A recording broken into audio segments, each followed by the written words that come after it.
solo le etichette di qua.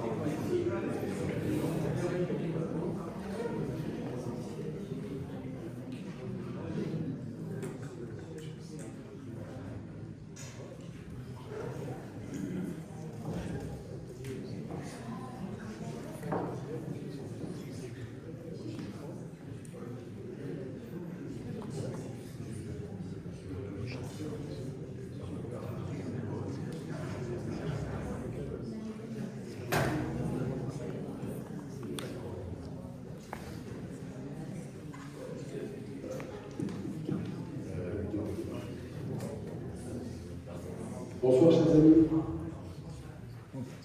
bienvenue pour une nouvelle manifestation de l'Institut Maïmonide. C'est la première du mois de février qui nous verra également accueillir la semaine prochaine, le 10, le docteur Richard Pasquier, éminent cardiologue sur la place de Paris, qui a été président du comité français pour Yad Vashem, président du conseil représentatif des institutions juives de France, que j'ai connu dans les années 90 à Jérusalem lors d'un séminaire à Yad Vashem avec le Père des Bois. Aujourd'hui, tout le monde connaît le Père des Bois, Richard Pasquier. À l'époque, ils étaient moins médiatiques, mais leur excellence, leur autorité, leur sagesse était déjà là, et ils avaient déjà entrepris effectivement un travail de mémoire et d'histoire de la Shoah relativement conséquent et qui s'est amplifié dans les décennies qui ont suivi. Puis le 17 février, nous accueillerons une jeune chercheuse, qui est doctorante en histoire contemporaine à l'Université de Toulouse, qui nous présentera la Shoah dans le Midi toulousain. J'ai longtemps travaillé sur la Shoah à Montpellier, et ça a été l'objet d'une thèse de doctorat publiée. Pour la région de Toulouse, c'est une jeune chercheuse qui apporte effectivement une contribution scientifique non négligeable pour une meilleure connaissance de la spécificité du plus grand génocide du XXe siècle dans une région ouest de l'Occitanie, dans une paroisse de l'Occitanie relativement sombre. Autant à Montpellier, de tout temps, que ce soit à l'époque médiévale et fortunée pour l'époque contemporaine, il y a des éclairs de soleil, autant pour la région de Toulouse, c'est une histoire beaucoup plus lacrymale, tant pour le Moyen-Âge que dans la Seconde Guerre mondiale et la Shoah, évidemment, pour la période contemporaine, et on se souvient des tristes événements d'Otsaratova. Alors c'est un honneur, c'est un plaisir non fin d'accueillir le grand rabbin Moshe Levin, d'une part parce que chaque fois que nous recevons un docteur de la loi à Montpellier, nous convoquons dans le rétroviseur de l'histoire la présence effective, la présence glorieuse des Juifs, des rabbinimes sur la place de Montpellier. Avec Alain, nous l'avons accueilli en gare de Montpellier, nous avons monté la montagne. Alors évidemment que les représentants du mosaïsme médiévaux n'avaient pas vu les Alpes de l'Himalaya, ils appelaient ça la montagne, c'était une grande colline, mais tout de même, il a pu vérifier que tout convergeait vers le sommet, vers Ir Ha, la ville de la montagne, Har Garash, la montagne de l'agitation, Har Kodesh, la montagne sainte. Parce qu'il est vrai, pour le Montpellier médiéval, il y avait véritablement un collège de rabbins qui n'avait presque rien à envier au collège des rabbins parisiens avec à sa tête Rabbi Hillel. Alors si aucun grand Chachamim, Rabbanim n'émerge de ce collège de rabbins, selon le professeur Shimon Schwarz-Fuchs, par des sages de Montpellier, des rabbins de Montpellier, des Chachamim de Montpellier, aucune autorité n'émerge.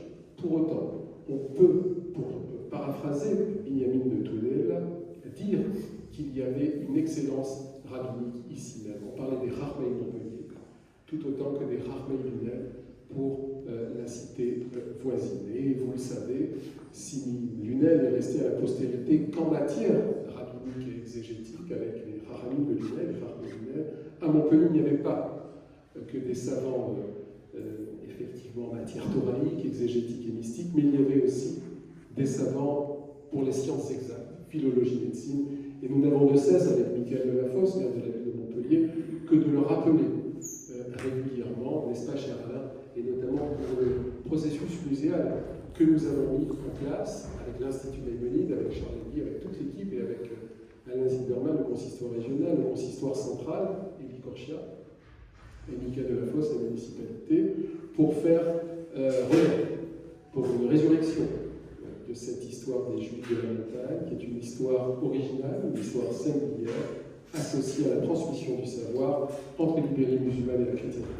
Voilà pour les sciences exactes, qui est associé effectivement à la transmission du savoir du point de vue exégétique, Talmud à lunaire, mystique, Kabbale à Vauvert. Donc c'est cette riche histoire que j'ai, chaque fois que nous recevons des rabbins. Le premier d'entre eux, René Samuel Serra, qui a fondé l'Institut Maïmonide, bien évidemment, Alain Goldman, que vous avez connu, Charles Doity et bien d'autres, qui sont associés à la mémoire maïmonidienne, avéroïste et thomiste. Alors, c'est effectivement Alain qui va vous présenter le grand rabbin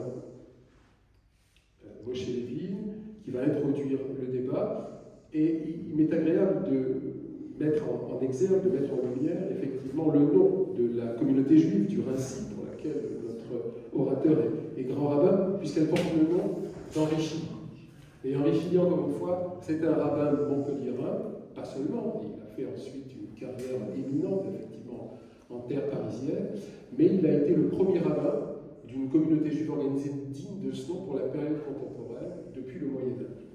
Un saut de 7-8 siècles, de l'expulsion du XIVe siècle à la Révolution française, pas de rabbin officiel tout au long du XIXe, le premier rabbin digne de ce nom pour les docteurs de la loi, c'est le rabbin Henri Chilly.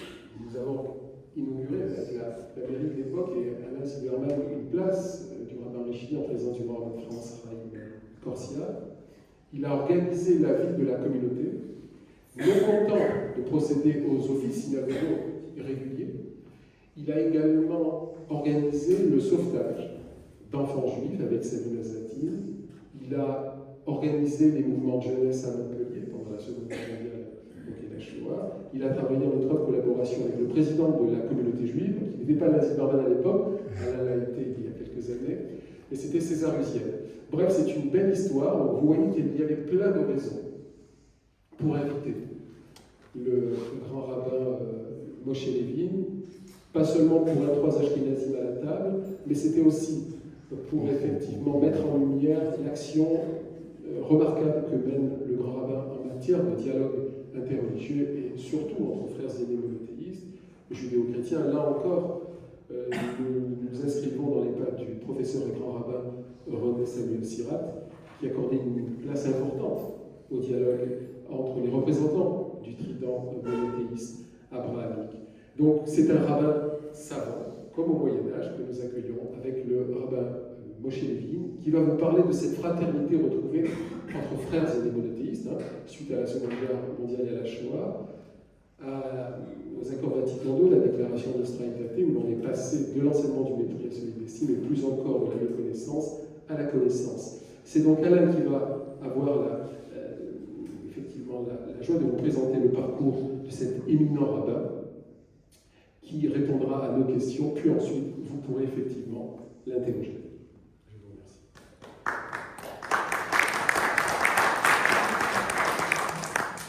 Merci, cher Michael. Bonsoir à tous. Écoutez, je suis très heureux d'assister à et de participer à cette conférence ce soir avec mon ami le rabbin Moshe Levin. Alors, je vous dirais que le rabbin Moshe Levin, je le vois très très souvent parce que tous les mois, nous nous rencontrons dans le bureau du grand rabbin de France et c'est toujours un moment très sympathique et sur lequel nous pouvons échanger et c'est quelque chose d'important. Voilà. Cher Moshe, j'espère que vous nous direz quelques mots. D'abord, j'estime que vous êtes un ambassadeur de notre communauté, vous êtes très souvent à l'étranger, vous rentrez d'Israël, de Jérusalem, j'espère que vous pourrez nous dire quelques mots sur votre visite du tombeau des rois. C'est quelque chose de très important et qui nous éclairera. Voilà. Alors, je vais vous présenter notre ami le grand rabbin, actuellement grand rabbin du Rincy, de Villemomble, de Gagny et de Coubron. Vous exercez également plusieurs responsabilités nationales et européennes. Vous avez été porte-parole du grand rabbin de France Gilles Bernheim de 2010 à 2013, puis directeur exécutif de la conférence des rabbins européens de 2013 à 2017. En mars 2017, vous avez été élu vice-président de cette organisation. Depuis 2014, Par ailleurs, vous êtes conseiller spécial du grand rabbin de France, Haïm Corsia. Vous avez dirigé ces 2 campagnes lors des élections de 2014 et 2021.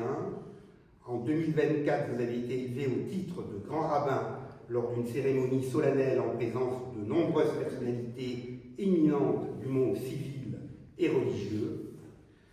Moshe Levin, vous avez suivi une formation riche et diversifiée.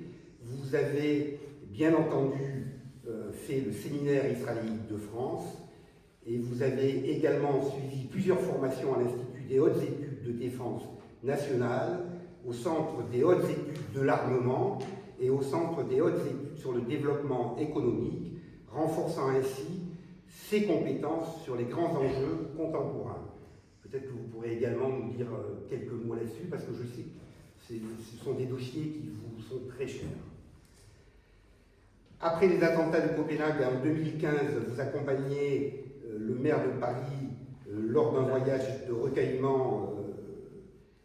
Vous représentez le judaïsme français à la conférence interreligieuse Ziz-Bahreïn, organisée au Palais Royal en décembre 2015 à l'invitation du roi du Bahreïn, Hamad Ben Issa Al-Khalifa. Vous conduisez une délégation au Vatican en 2015 pour une rencontre historique avec le pape François, aux côtés du président de la conférence des rabbins européens, le grand rabbin Pinas Goldschmidt. D'autres audiences privées se tiennent en 2016 puis en 2022 au Vatican. En mai 2017, vous publiez l'ouvrage des Juifs engagés dans la nation, consacré à l'histoire de l'aumônerie israélite des armées, salué pour son apport à la mémoire collective et récompensé par le trophée de l'œuvre engagée du prix Edgar Faure, qui vous a été décerné par l'amitié judéo-chrétienne de France, renforçant votre engagement au service du dialogue interreligieux. En novembre 2022, vous êtes nommé membre qualifié de la Commission nationale consultative des droits de l'homme par arrêté de la Première ministre Elisabeth Borne. Voilà, donc 3 questions pour Michael, 3 questions pour moi. Michael, tu commences. Je t'en prie. Bon, très bien.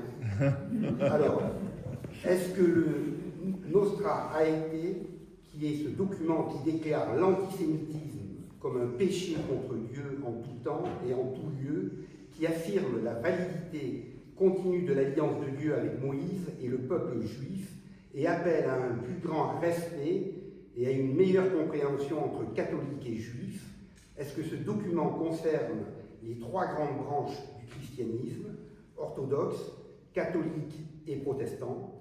A priori, non. Il ne concernerait que les catholiques. En savez-vous plus et qu'en pensez-vous?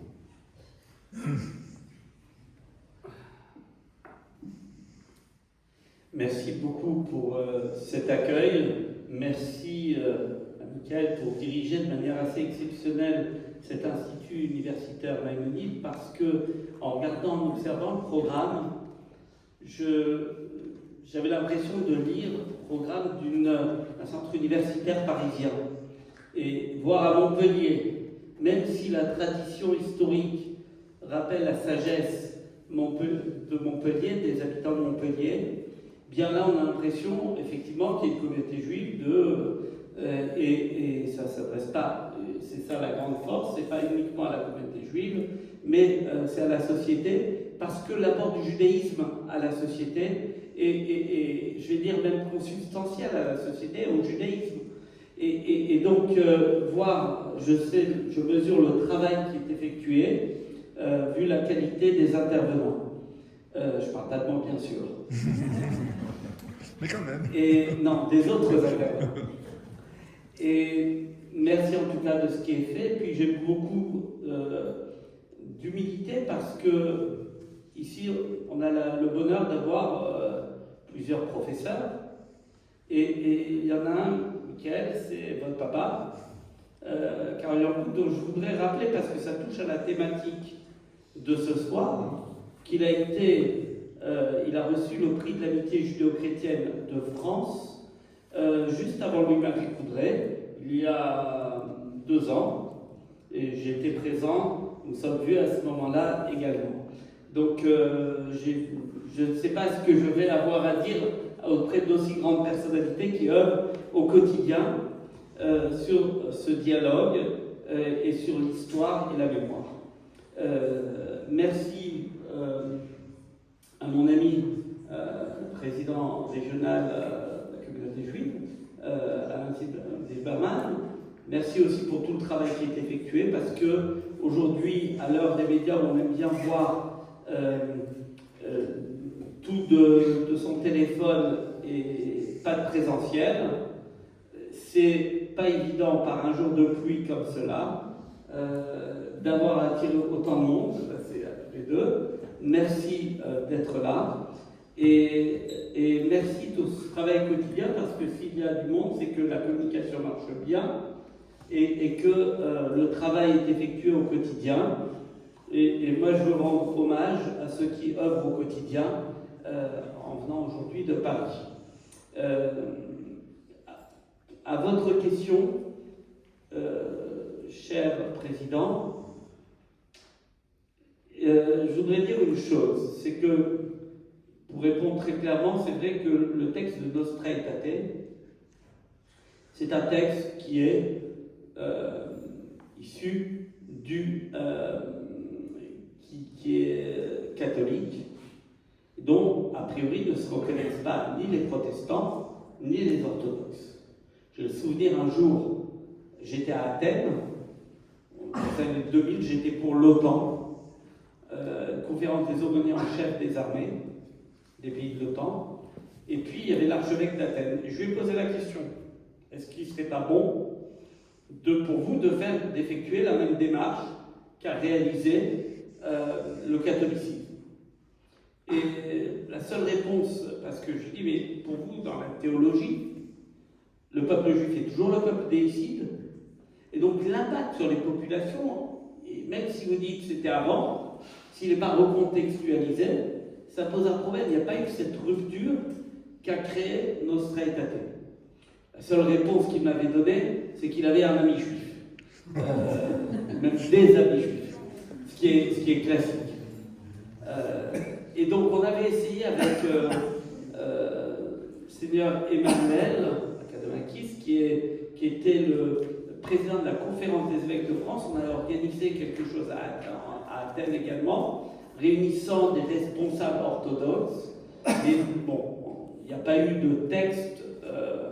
Cela étant, aujourd'hui, quand je parle de l'amitié judéo-chrétienne de France, il faut savoir que le protestantisme est inclus. Il faut rappeler quand même que la pasteur Florence Thoman a présidé l'amitié judéo-chrétienne de France, qu'il y a également une responsable orthodoxe, et qu'il n'y a pas si longtemps, il y a 2 mois, la responsable orthodoxe est venue me dire qu'il voulait, à l'image de ce que fait le catholicisme, qui adresse ses vœux chaque année aux communautés juives à l'époque de Rosh Hashanah, avec une très belle carte, souhaitant à leurs frères juifs des belles fêtes de Rosh Hashanah, souhaitait également y participer. Jusqu'à présent, c'était les catholiques et les protestants, et voulaient s'y associer. Donc, en France, le problème ne se pose pas. Ailleurs, on trouve des racines chrétiennes plus profondes. En France, on ne peut jamais généraliser, mais on va dire dans la gouvernance orthodoxe, et j'y reviendrai, le problème ne se pose pas, et l'influence de Nostra Aetate a touché l'ensemble de ces 3 cultes, ce qui pose pas de problème. Ça, c'est pour répondre. On commence par mon intervention, ou bien par les questions d'abord? Je sais pas. Mieux. Oui. Kavod. Oui. Moi, tout me va. On adapte à tout. Kavod. C'est juste pour pas répéter, mais voilà. Au-delà de cette question, je voudrais dire que Montpellier, je suis très heureux d'y être. Ça fait très longtemps que je ne suis pas venu à Montpellier. Et lorsque Michael m'a proposé, évidemment que j'ai tout de suite accepté, parce que Montpellier évoque beaucoup de choses. Vous l'avez dit, évoque une sagesse et beaucoup de dialogue. Parce que avant le dialogue interreligieux contemporain, cette ville fut déjà au Moyen-Âge un lieu de rencontre entre traditions. Sa célèbre école de médecine, je me permets de saluer le professeur Sultan, parce que ce n'est pas seulement le côté historique, mais même aujourd'hui, on a des savants juifs à Montpellier, eh bien, accueillait, reconnaissait des médecins juifs aux côtés de savants chrétiens et musulmans. La présence d'un médiéval que j'ai eu le bonheur de visiter sous la conduite d'un guide expérimenté, de 2 guides expérimentés, me retraçant l'histoire, a été pour moi un véritable bonheur à mon arrivée. Et Montpellier porte son histoire de mémoire, d'échanges, parfois fragiles dans l'histoire. Pas aborder la question de Maïmonide, mais réelle entre juifs et chrétiens. Une mémoire qui, quelque part, résonne profondément dans l'esprit de Nostra Aetate. Nous avons commémoré cette année le 60e anniversaire discret en apparence, mais immense dans ses conséquences. 60 ans de Nostra Aetate, un texte bref, presque modeste dans sa forme, mais qui a provoqué un véritable déplacement des plaques tectoniques de l'histoire, et particulièrement de l'histoire religieuse. Pour mesurer la portée de ce texte, il faut d'abord regarder en face la longue histoire qui l'a rendu nécessaire. Pendant des siècles, judaïsme et christianisme ont vécu non seulement séparés, mais souvent opposés. Le christianisme s'est compris comme l'accomplissement, puis progressivement comme le remplacement d'Israël. Le judaïsme, dans cette perspective, devenait une fidélité devenue inutile jusqu'à un refus coupable. Cela a produit des formulations théologiques, liturgiques, catéchétiques qui ont façonné les esprits. On enseignait parfois que le peuple juif était aveugle, obstiné, déchu. Et ces mots ont traversé les générations. Et ce n'était pas seulement un désaccord doctrinal, c'était une manière de définir l'autre comme théologiquement déficient. Et quand une théologie construit un peuple comme spirituellement illégitime, l'histoire sociale finit souvent par lui donner un statut humain fragile. Puis est venu le XXe siècle, et avec lui malheureusement la Shoah. Après Auschwitz, une question terrible s'impose à la conscience chrétienne. Comment a-t-on pu prêcher l'évangile de l'amour dans un continent où l'extermination des Juifs a été possible? Un épisode particulièrement symbolique. En 1960, l'historien juif qui a été cité, Jules Isaac, est reçu par le pape Jean XXIII. Il lui remet un dossier sur l'enseignement du mépris. Il ne lui demande pas un geste politique, mais un geste énorme théologique. Changer le regard porté sur le judaïsme. Jean XXIII écoute. Il aurait dit ensuite, il faut que cela change. Ce moment presque intime, presque silencieux, va ouvrir un processus qui aboutira à Nostra Aetate. Il faut saluer le cardinal Béat, qui a été celui qui a œuvré pour la mise en place de ce texte, qui n'était pas évident. Et quand Nostra Aetate fut promulguée le 28 octobre 1965, Nostra Aetate finalement dit des choses très simples, mais qui étaient à cette période inédites. Le peuple juif reste aimé de Dieu. L'alliance n'est pas révoquée.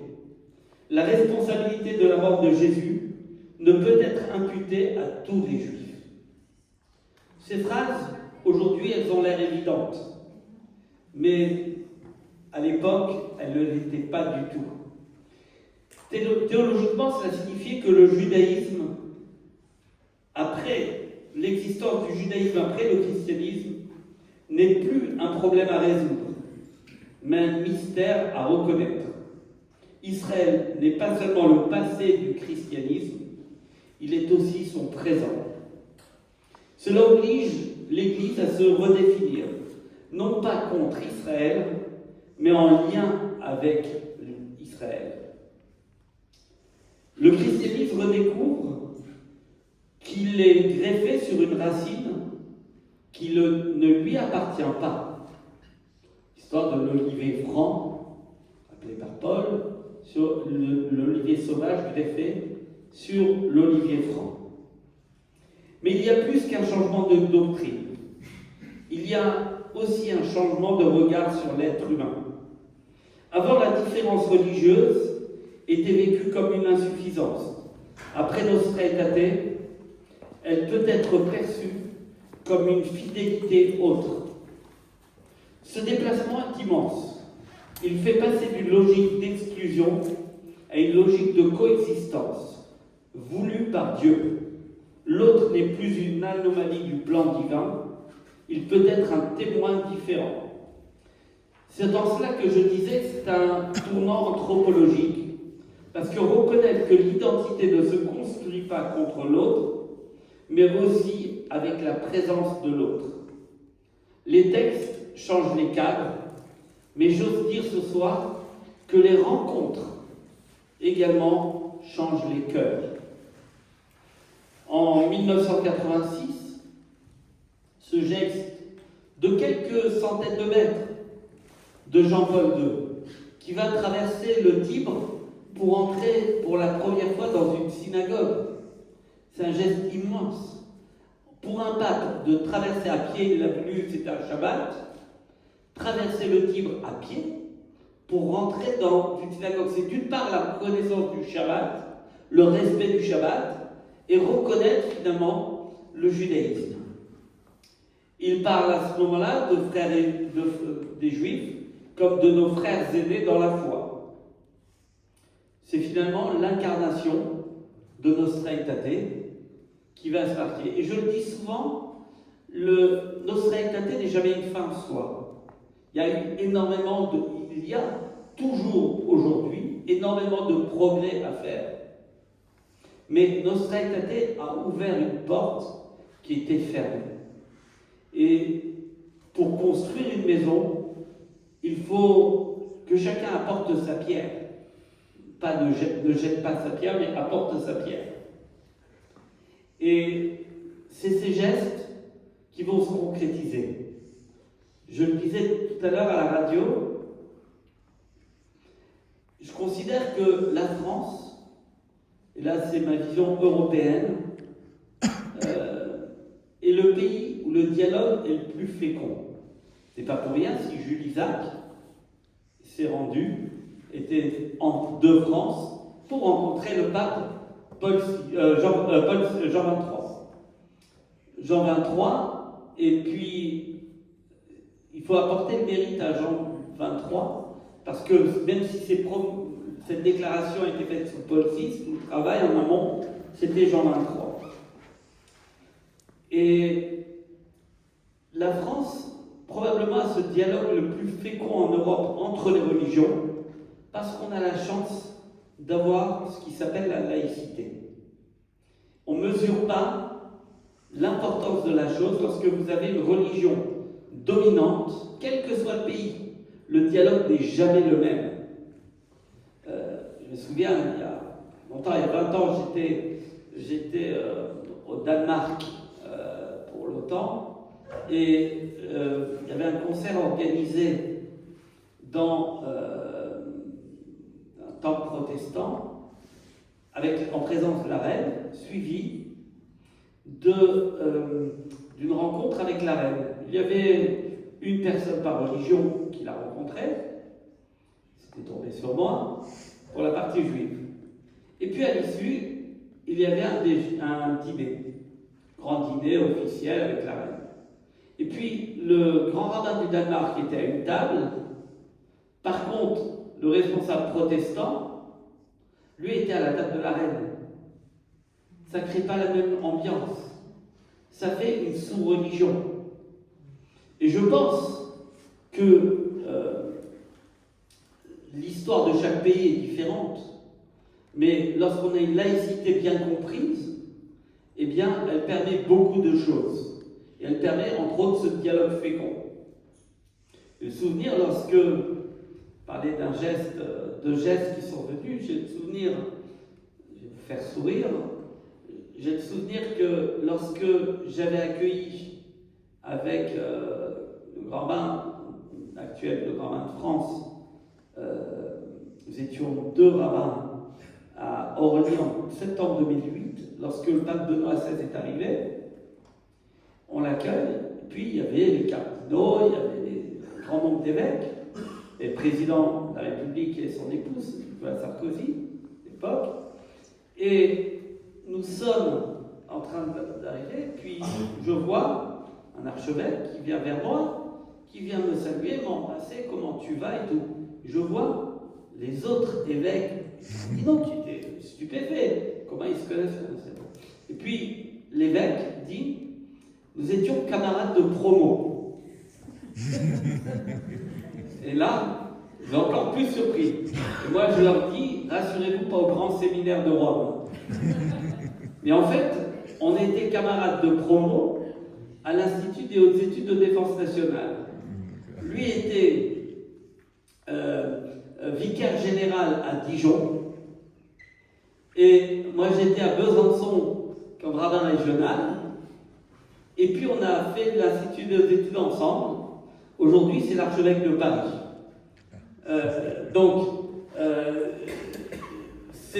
Ça crée des liens de proximité qui n'auraient pas été possibles dans un pays qui n'est pas laïque. Et qui fait que, au Rincy, quand j'avais été élevé au titre de grand rabbin, bien sûr qu'il est venu au Rincy, ça c'est bizarre pour eux d'accueillir le grand rabbin de l'archevêque de Paris, qui venait, et puis ça crée des relations qui sont des relations de fraternité. Et quand je dis, c'est souvent des questions d'hommes, des questions de personnes. Actuellement, aussi bien le cardinal Aveline que le secrétaire général de la conférence des évêques que vous avez reçu ici, qui est à l'origine de l'ouvrage Déconstruire l'antijudaïsme chrétien, le père Christophe Le Sourd, enfin, un travail énorme, on ne le mesure pas. Mais la réalité, elle est, par ces gestes-là, on construit l'avenir. Nous étions ensemble, et là je vais remonter un petit peu 10 ans en arrière, il n'y avait jamais eu de rencontre entre la conférence des rabbins européens. Pour rappeler ce qu'est la conférence des rabbins européens, c'est pas uniquement de l'Union européenne. C'est à peu près 700 rabbins sur les 46 pays du Conseil de l'Europe. On va jusqu'à Vladivostok. Et il n'y avait jamais, ça avait été créé, d'ailleurs, je rappelle la mémoire du grand rabbin Kaplan, qui était un des acteurs de la création de cette conférence. Et cette conférence n'a jamais rencontré officiellement un pape quel qu'il soit. Elle a eu 70 ans. On aurait pu envisager qu'elle la crée. En 2015, je suis nommé comme directeur exécutif de la conférence des rabbins européens. Et là, je vois avec mon président, le grand rabbin Pinchas Goldschmidt, je dis, il faut qu'on rencontre le pape. 50 ans, il peut y avoir de la méfiance. Quand on regarde l'histoire, il peut y avoir une méfiance parce qu'il y a eu 2000 ans de pogrom, de ce que je viens d'évoquer. Et dire, bon voilà, brutalement tout change, ça ne se fait pas en un jour. Il faut réacquérir une certaine forme de confiance. Et on peut le faire, mais pendant 50 ans, je dis, dans la Bible, on parle du jubilé, le Yovel en hébreu. Yovel, et le terme employé dans la Bible, c'est l'éolam, pour l'éternité. Comme s'il y a un caractère éternel de 50 ans. Et là, on a décidé d'avoir cette audience privée d'une délégation. Tous les grands rabbins ne sont pas venus, mais d'avoir une délégation. Le grand rabbin de France était présent. Et nous avons rencontré pour la première fois le pape au titre de la conférence des rabbins européens. Ce qui était un axe majeur. D'autres rencontres, effectivement, ont lieu, et on a pu avancer. Je voudrais aussi rappeler, et dire, parce que ici je retrouve, je disais, des personnes que j'ai rencontrées déjà. Il y a 15 jours, j'étais à la conférence des évêques de France et j'ai le bonheur de voir délégués diocésains qui œuvrent au quotidien, c'est faire vivre cette fraternité. Parce que la fraternité, je dis souvent, c'est pas une fois quand il y a des événements. On ne se rend compte pas quand il y a un attentat, quand il y a quelque chose. C'est au quotidien. Et les délégués diocésains en relation avec le judaïsme, je voudrais saluer. En plus, le côté militaire, on se connaît puisqu'on a des amis communs d'un ancien directeur de la gendarmerie. Et donc, c'est cela. Bâtir cette fraternité, c'est vraiment au quotidien. Au lendemain des attentats de 2015, donnez un autre exemple, parce que j'aime bien donner du concret. Au lendemain des attentats de 2015, nous étions quelques responsables religieux à nous rencontrer, et on a dit, si nous nous rencontrons seulement pour constater les terribles tragédies que nous vivons, je rappelle, 2015 c'était Charlie Hebdo et Père Cachère, eh bien, on n'est que des spectateurs des tragédies. Or, par la fraternité, il faut arriver à construire autre chose. Je partais d'un principe qui était que toutes nos religions forment très bien leurs responsables religieux à leur religion, rarement à un minimum de connaissance de l'autre. Or, je ne demande pas aux rabbins de connaître les évangiles ou le Coran par cœur, mais au moins de connaître les bases. Voilà, je me souviens d'un rabbin dans une région, c'est le préfet qui nous avait alertés, qui venait d'être nommé, il sortait de l'école rabbinique. Et rabbin, il y avait une réunion, une conférence sur la laïcité organisée à la préfecture. Et à ce moment-là, je ne sais pas si vous vous souvenez, il y avait eu, pour les catholiques, il y avait eu un changement sur ne nous laisse pas entrer en tentation. Il y avait eu un changement de formulation. Et il parlait de cela avec le préfet, puis le rabbin pose la question et dit, c'était sur Notre Père, et le rabbin pose la question, c'est quoi Notre Père? Je ne sais pas comment le préfet était effaré qu'il a appelé en France après. Et d'autant plus qu'il aurait dû savoir que c'était une prière juive à la base. Donc, il faut avoir un minimum, si on veut construire un dialogue, il faut avoir un minimum de connaissance de ce que signifie la foi de l'autre. Aujourd'hui, et ça a été une demande à l'époque du Grand Bain de France, aujourd'hui à l'école rabbinique, il y a une formation par le père Louis-Marie Coudray qui a reçu le prix de l'amitié judéo-chrétienne cette année et qui vient 1 ou 2 journées par an à l'école rabbinique pour parler aux futurs rabbins. C'est bien ça. C'est une évolution majeure. Personne n'aurait pu penser cela. Et partant de ce constat, on a dit, on va essayer, puisqu'on ne peut pas faire toujours en formation initiale, il y a pour le catholicisme, il n'y a pas pour les autres religions, il n'y a pas pour l'islam, il n'y a pas... c'est pas encore fait. Et donc, lors du 2e mandat du Grand Bain de France, on avait inscrit au programme une obligation pour les élèves de participer, d'être inscrits à une formation à Sciences Po, qui est le résultat de notre constat qu'on ne connaissait pas suffisamment la religion. Et donc, avec mes amis des autres religions, et je le dis, avec les différents courants au sein des religions elles-mêmes. Ça veut dire que dans les religions, vous avez différentes tendances. Je ne parle pas seulement des protestants où il y a les évangéliques, etc. À tel point c'est complexe que souvent, moi j'appelle le président de la fédération protestante pour savoir est-ce que ceux qui m'invitent c'est cachère ou pas. Et parce qu'ils sont tellement différents. Mais au sein du judaïsme, on a décidé, avec les autres responsables religieux, de dire on va faire une formation, on va organiser une formation, on va travailler pendant 1 an pour préparer un programme en 3 modules, religion et institution. Il faut connaître les institutions de la République. Un rabbin, un prêtre, un imam, un pasteur, un bouddhiste a besoin de connaître les institutions, que ce soit les institutions sociales, que ce soit les institutions organisationnelles, en termes le ministère de l'Intérieur, qui est entre autres en charge des cultes, la DPAJ, etc. Donc il y a tout cela à connaître. Un deuxième volet, religion et culture. L'art dans les religions est important. Et puis religion et management.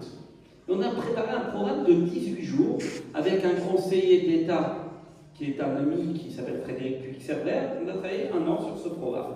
Une fois qu'on a bâti le programme, on a proposé à Sciences Po de porter le programme avec nous. Ce programme, il a 10 ans aujourd'hui.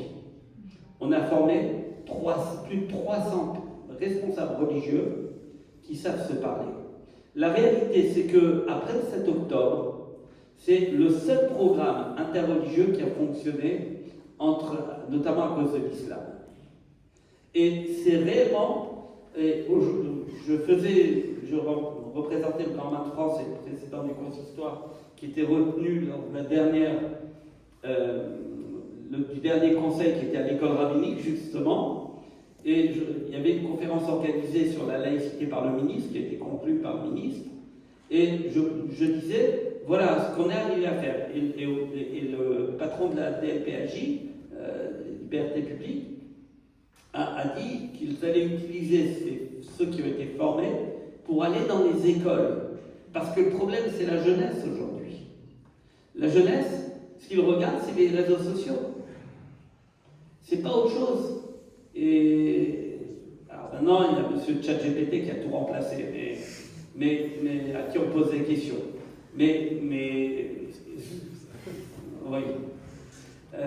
Un jour, d'ailleurs, on m'a posé la BBC m'avait interviewé pour savoir si les robots pourraient, avec l'intelligence artificielle, pourraient remplacer les rabbins. Parce qu'ils ont posé la même question pour la confession des prêtres, etc. Est-ce qu'un robot avec l'IA pourrait remplacer? Et j'ai dit, chez nous, les rabbins ne sont pas menacés de perdre leur poste, parce qu'il y a Shabbat, on ne peut pas utiliser les robots. donc c'est... Mais voilà, je reviens à Emouna. Emouna, c'est le résultat de cette fraternité, où on a inclus les autres religions. Mais je pars du principe que ce qui s'est passé, c'est avec Nostra Aetate et la relation fraternelle qui existe entre le judaïsme et le christianisme, peut être un exemple pour les autres religions où on dit que la paix est impossible. Ça peut être une ouverture et dire si, après ces 2000 ans, il a été possible de bâtir une fraternité, alors vous trouverez partout des extrémistes. Et dans le judaïsme, vous en trouverez aussi. Dans toutes les religions que vous avez. Et certains verront mal qu'un prêtre parle avec un grand rabbin. C'est quelque chose qu'il faut assumer. Vous savez, j'ai un président d'une communauté qui m'a appelé pour me dire, c'est quand même scandaleux parce que le 16 juillet dernier, pour la commémoration de la rave du Verdi, eh bien, il n'y avait pas l'évêque. Je dis, je te pose une question, et peut-être pas l'évêque, mais il y a quelques mois, il y a le cardinal André 23 qui est décédé. Est-ce que tu as appelé l'évêque? Il me dit, ah non. Est-ce que tu as envoyé un petit mot? Ah non. Il y a à Gaza l'église de la Sainte Famille qui a été bombardée par erreur. Alors, est-ce que tu as envoyé un petit mot à ton évêque? Ah non. Tu ne peux pas tout demander d'un côté. Il y a aussi une démarche de la part de nos rabbins, nos responsables religieux, d'œuvrer aussi et de mesurer les choses. Je pense que tout doit être réciproque. Il se trouve que j'étais en Israël pour autre chose, à titre très privé, au moment, 2-3 jours après, non, une semaine après le bombardement de l'église à Gaza. Bien, j'ai appelé Louis-Marie Coudray, souvent, quasiment toujours, je passe à Bourgogne, lui rendre une petite visite. Il me dit, je lui dis, vérifie, il y a eu on va dire les excuses du Premier ministre israélien auprès du pape, mais là c'est d'un Premier ministre à un chef d'État, le pape.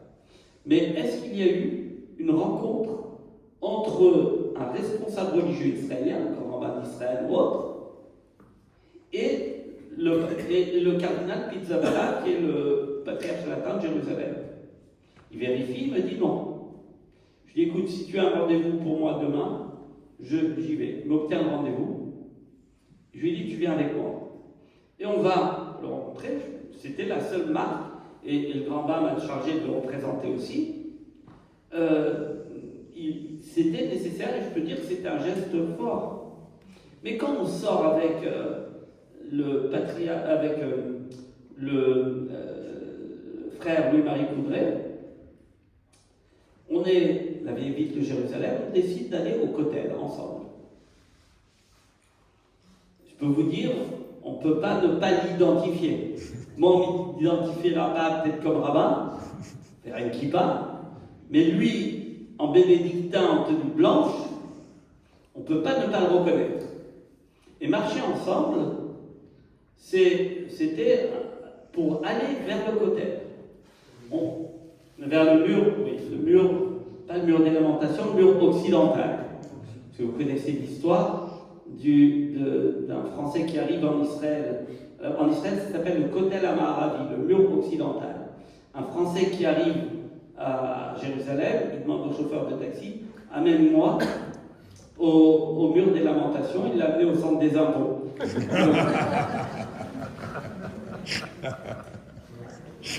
Donc, on marche ensemble et on arrive au Kotel et je dis, on décide ensemble d'aller lire un psaume. Il lit couramment l'hébreu. Les psaumes, ça nous est commun. Et on prend un seul livre pour deux, devant le Kotel. À la fin, alors, il y en a qui ont dû être certainement très surpris. À la fin, il y a une personne qui vient vers nous et qui dit ça fait 60 ans que je suis là, je viens quasiment tous les jours au Kotel. Je n'ai jamais vu ça. Alors, ça a dû se passer, mais pas à l'heure où il est venu. Mais je n'ai jamais vu ça. Vous me redonnez de l'espérance en l'avenir. C'était très émouvant et je crois que c'était un geste fort parce que pourquoi j'ai voulu le faire? Parce que là aussi, quelques extrémistes très marginaux, quand des chrétiens traversent la vieille ville, eh bien, se permettent de cracher sur eux. Et d'ailleurs, il y a une semaine, je parlais, Monsieur le Président, à Jérusalem, la conférence des rabbins européens a fait une déclaration en ce sens, sur laquelle j'étais un des rédacteurs, au nom du comité permanent de la conférence des rabbins européens, comme quoi cracher sur un pèlerin, mais pas seulement cracher, eh bien, était contraire à la religion juive.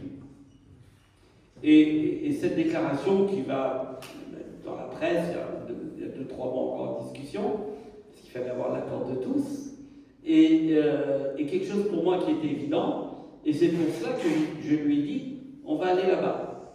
Et en discutant, on trouve un groupe de jeunes qui était en colo, c'était en été, en mois d'août, de jeunes enfants de 10-12 ans, avec un responsable. On a su après qu'il venait de la ville de Bnei Brak, une ville très orthodoxe. Et comme ils voient qu'on se connaissait bien, qu'on rigolait, qu'on parlait ensemble, leur responsable, avec une grande barbe, s'approche de nous et me dit c'est qui? vais pas expliquer ce qu'est un bénédictin à quelqu'un qui n'a jamais vu un prêtre de sa vie. Mais je lui ai dit, c'est un prêtre qui a reçu le prix de l'amitié judéo-chrétienne. Le prix de l'amitié avec les Juifs, je lui dis. Alors il me regarde, il dit, il y a des prêtres qui aiment les Juifs. Parce qu'ils sont dans un cocon. Et les enfants, il y en a un qui s'approche de moi et me dit, on a le droit d'être amis avec les prêtres. Ça veut dire qu'il y a encore du boulot. Mais pour moi, c'est évident. On ne transforme pas les mentalités, même en 60 ans.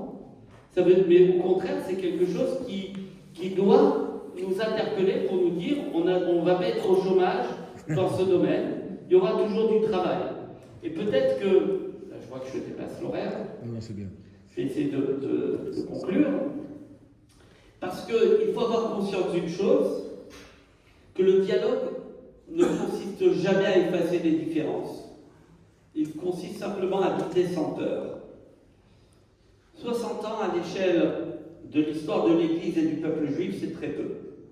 Et pourtant, en 60 ans, un changement que l'on aurait cru impossible pendant 2 siècles est devenu une réalité vivante. Nostra Aetate a déplacé des lignes théologiques, mais surtout, elle a déplacé, je pense, des regards. Elle a rendu possible une parole nouvelle, un respect nouveau, une fraternité qui nie pas les différences, mais refuse que ces différences deviennent des murs.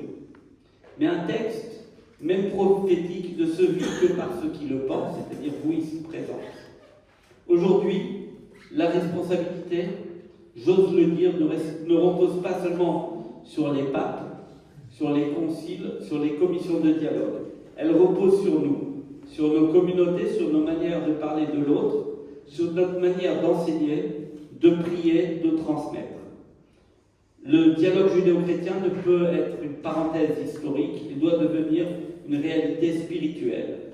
Nous avons appris à ne plus nous définir les uns contre les autres. Il nous reste à apprendre à nous définir aussi les uns avec les autres, les uns aux côtés des autres. Mais dans une fidélité à Dieu qui ne passe pas par l'effacement de l'autre, mais par sa reconnaissance. Peut-être que le fruit de Nostra Aetate n'est pas seulement d'avoir changé de théologie, c'est d'avoir rendu possible cette amitié. Alors, certes, amitié, il y a toujours, comme je le disais, des extrêmes, il y a toujours, là je m'adresse aux catholiques, la fraternité Saint-Pierre avec un certain nombre de choses, de textes théologiques qui posent problème, etc., qui sont certes minoritaires dans le monde, mais dans certains pays majoritaires.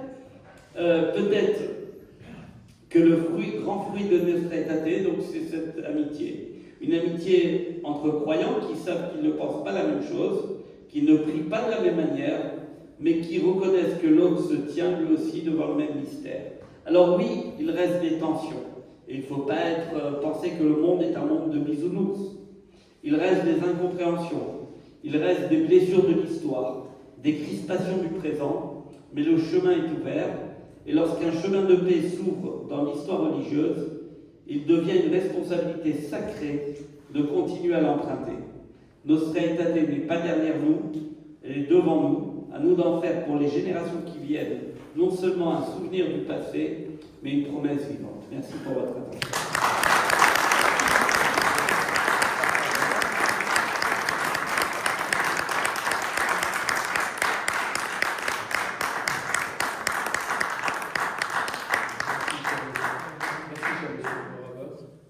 Pour cette belle communication érudite et puis avec toujours une pointe d'humour, ce qui fait la spécificité effectivement du monde juif. On avait organisé par le passé de nombreuses rencontres sur le mot juif, rire pour ne pas pleurer. Et le monde ashkénaze effectivement a fortement souffert dans cette Europe chrétienne jusqu'à la Shoah, peut-être que la Shoah n'avait rien de religieux, bien évidemment, même si elle est l'aboutissement de siècles d'enseignement du mépris à l'endroit du monde juif. Vous êtes aujourd'hui l'un des acteurs du dialogue judéo-chrétien, de cette fraternité retrouvée avec le Père Le Sourd, avec Coudray, avec d'autres, comme hier, le grand rabbin et professeur Sirat, le cardinal Lustiger, que nous avons reçu en 2006, le cardinal 23, que vous avez cité, que nous avons reçu en 2009, récemment décédé. Il y a à Montpellier, effectivement, l'amitié judéo-chrétienne, d'autres institutions qui travaillent au quotidien pour enraciner, justement, cette amitié, cette fraternité, cette sororité, cette filiation, on l'appelle comme on veut, entre juifs et chrétiens, les amitiés judéo-chrétiennes à Montpellier, les délégués diocésains pour les relations avec le judaïsme, il y a eu le père Massé, le père d'Ivry, du Sept-Séznec, la pionnière, bien évidemment. Alors, que reste-t-il à faire? Alain parlait des différentes familles chrétiennes, peut-être au niveau peut-être au niveau du christianisme orthodoxe, qui n'a pas participé à l'Antiquité, il y a peut-être là aussi un travail à faire pour dépoussiérer le grenier judéophobe de l'Église orthodoxe. De tout temps, il y avait des rencontres entre les élites judéo-chrétiennes. Montpellier n'échappait évidemment pas à la règle. On avait des traces d'ailleurs dans les textes chrétiens du juif. L'inverse était moins évident. La perception du chrétien dans les sources juives, on n'en a pas beaucoup. C'est pour ça que dans notre petite série Harari, grâce à l'universitaire israélienne Batsheva Albert, on proposera un éclairage méconnu. Alors, que reste-t-il à faire? Peut-être à la base, vous parliez de la jeunesse, il y a un travail à faire avec la jeunesse, peut-être au niveau populaire, sans snobisme aucun, mettre en avant, bien évidemment, le fait que ce qui unit est plus important que ce qui divise. Par le passé, c'était l'ancien recteur de la mosquée de Paris, David Boubaker, que nous avons souvent reçu ici, qui avait même proposé une conférence sur Benjamin Tudel. C'est un bel exemple de fraternité entre sémites. Vous avez raconté l'anecdote suivante. Un jour, dans une classe, on n'a pas le droit d'enseigner la religion, mais peut-être devrions-nous, à l'école, enseigner le fait religieux.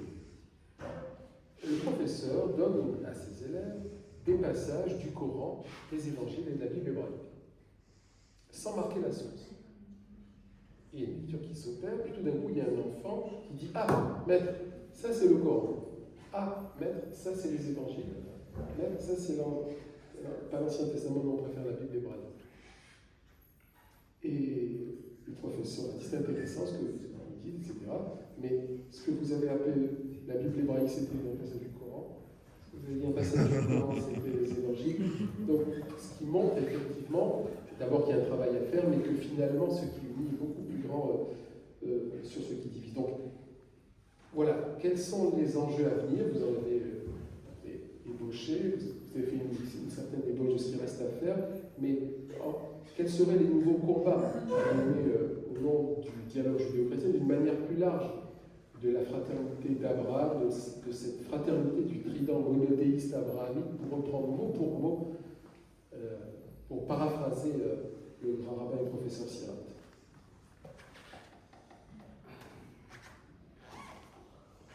Effectivement,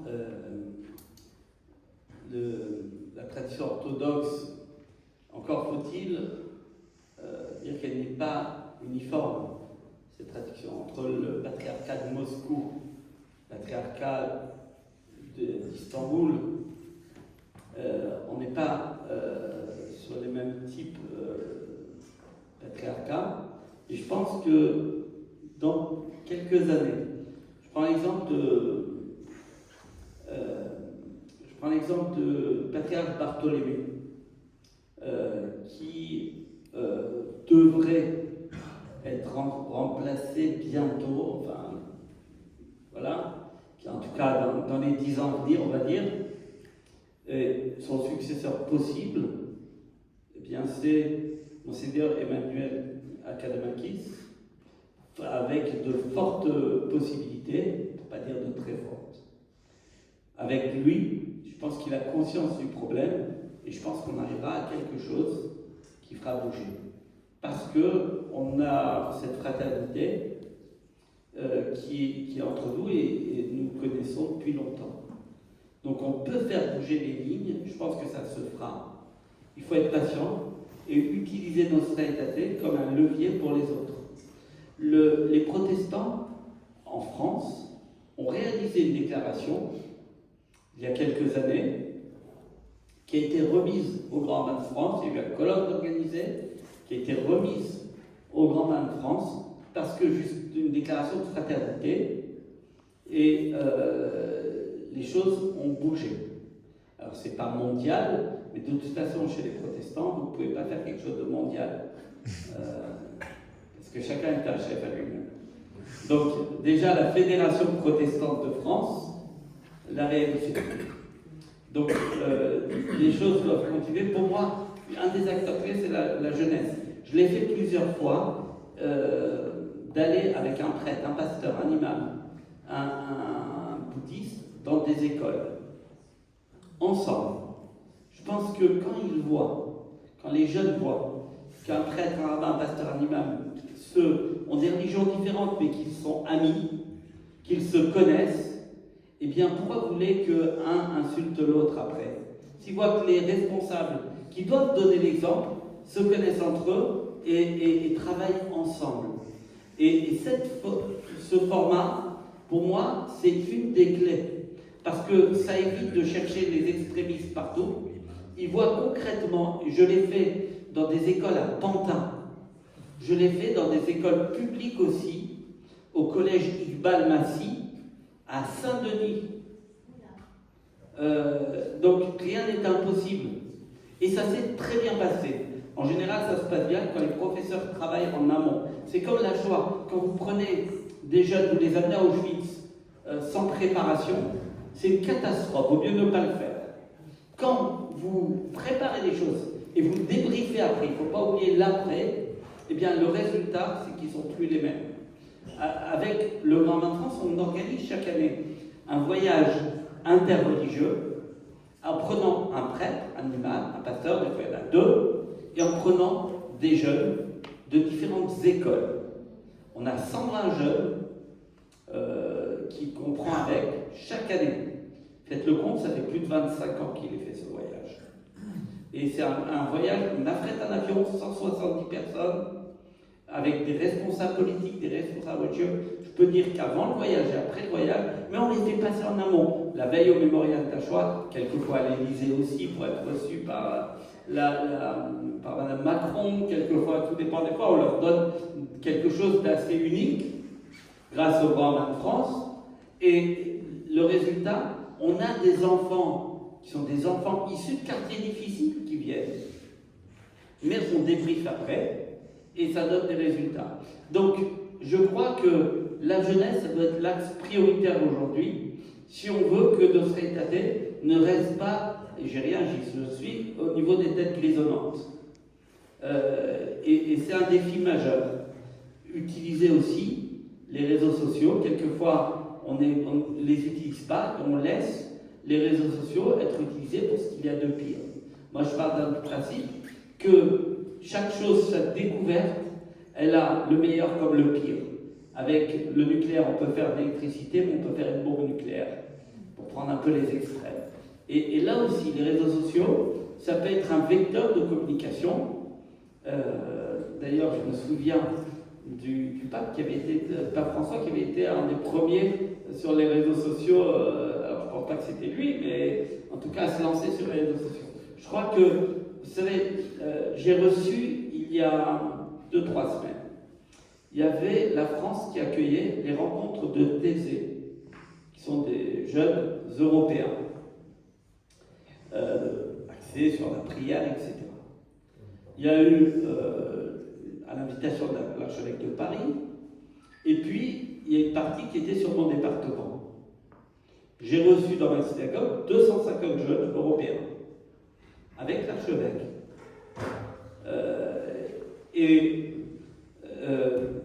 Ça a été assez exceptionnel. J'ai vu les jeunes, l'intérêt majeur qu'ils avaient, les questions. À la fin, on a terminé avec la lecture d'un psaume qu'on a lu en hébreu, en français et en anglais. Comme ça, tout le monde a compris. On a pris un des jeunes, un délégué qui a lu en anglais. J'ai invité l'archevêque à le lire en hébreu. Moi, je l'ai fait en français et un peu en hébreu. Parce qu'il a lu que les 2 premières parties. Mais voilà, et c'était un très beau symbole. L'évêque du département, avec 250 jeunes européens qui montraient. Mais là encore, l'évêque, il est là depuis quelques mois, donc on s'est rencontrés de nombreuses fois. Et encore une fois, on peut faire beaucoup de choses quand il y a une amitié. Et c'est là l'exemple qu'on donnait aux jeunes, c'est l'endroit où il y a eu, c'est le seul département, il y a eu 15 jeunes qui sont allés à la victoire pour Paris, et c'est tout, ou 30 jeunes. Mais 250 dans une synagogue, c'est le seul endroit où ça s'est fait, ce qui veut bien dire que tout est possible quand il y a la volonté et qu'il y a l'amitié et la fraternité. Donc il y a encore des perspectives, mais le défi de la jeunesse, pour moi, c'est un défi capital. Alors Alain va poser une autre question, mais par rapport une seconde, à ce le dépoussiérage judéophobe, effectivement, de l'Église catholique, mais changer les mentalités, c'est pas évident. Dans le monde chrétien, cette idée est longtemps admise, et évidemment, on a enlevé cette prière infamante grâce à Vatican II, les Juifs, peuple des Juifs. Mais ça continue de perdurer, même dans le débat politique, sans citer un parti et un chef, on convoque à l'esprit, effectivement, ces vieux clichés, ces mythes. Et dans le monde juif aussi, on a un petit peu, bon, forcément, 2000 ans d'amour chrétien nous ont poussés à être inquiets et à être effectivement vigilants. Mais ce que vous disiez, on a le droit d'être amis avec des chrétiens, les chrétiens ne vont-ils pas nous convertir? Il y a aussi un travail de fond à faire pour changer les mentalités. Alors ça, c'est peut-être pas pour vous poser une question, mais l'idée, quel pourrait être, d'un point de vue théologique, les travaux à venir entre juifs et chrétiens, peut-être autour de l'idée messianique, autour de Jésus, sans faire de syncrétisme, sans pour les juifs peut-être se réapproprier le rabbin Jésus, mais le Père de Moïse, c'était un point de rencontre et de rupture judéo-chrétien. Donc il y aurait peut-être quelque chose à faire autour de Jésus. Qu'est-ce que vous en pensez? Oui, je pense que Jésus, effectivement, c'est un point de rencontre, parce que je me souviens d'un évêque, Di Falco, qui un jour avait fait une petite vidéo, c'était connu, il me dit, et il dit, je vais vous apprendre une chose, Jésus était juif. Mais c'était pas évident à l'époque. À l'époque, avant Nostra Aetate. Aujourd'hui, dans chaque messe, vous avez ce qui est appelé le Premier Testament, l'Ancien Testament ou la Bible. Il y a une obligation de prendre au début, dans toutes les églises, la source. Donc, à l'époque, ce n'était pas le cas.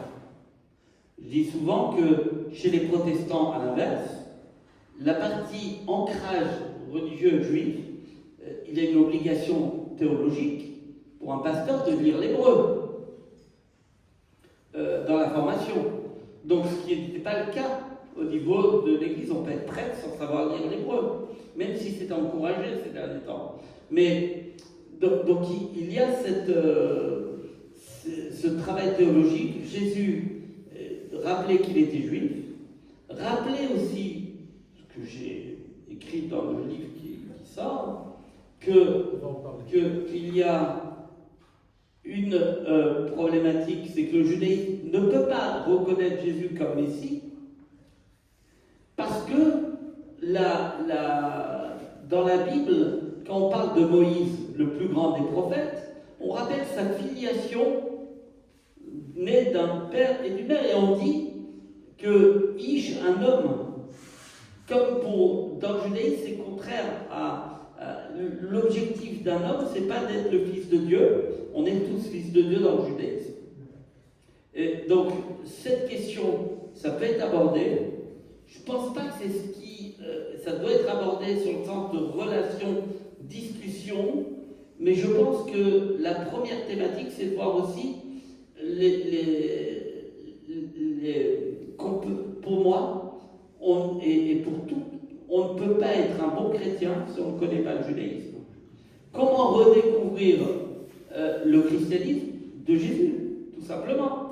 Jésus, il allait à la synagogue, vous disiez tout à l'heure qu'il ne se reconnaîtrait peut-être pas dans une église, c'est vrai, et finalement, ça crée de la proximité, quand on voit que la source est la même. Il y avait les rabbins Shammai et Hillel. Et Shammai et Hillel, qu'on peut avoir des discussions, on peut se chamailler, sans pour autant, et en sortant être les meilleurs amis. C'était le cas de Shammai et d'Hillel. Le texte dit que ça n'empêchait pas les filles de l'un de se marier avec les garçons de l'autre, etc.